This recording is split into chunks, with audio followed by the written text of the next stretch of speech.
हैवानात का जिक्र मिलता है। घोड़े और ऊंट तो अहले बैत की सवारी थे ही, जो अहले बैत के साथ करबला के मुकाम तक आए। इनके अलावा कोई और हैवानात भी वहाँ मौजूद थे जिनका वहाँ होना रिवायात में मिलता है।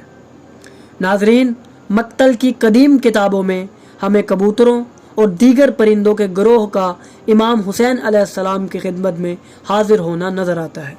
नाजरीन, शहादत इमाम हुसैन अलैहिस्सलाम के बाद भी कबूतरों की एक जमात इमाम के जसद पर हाजिर हुई।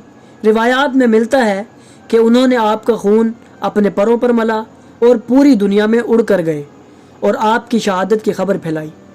नाजरीन, आज की वीडियो में हम आपको इस तरह की एक दिलचस्प रिवायत से आगाह करेंगे जिसमें एक ख़ास परिंदे का जिक्र मौजूद है, और हम आपको ये भी बताएंगे कि वाक़े करबला का इस ख़ास परिंदे पर क्या असर हुआ। उल्लू एक ऐसा परिंदा है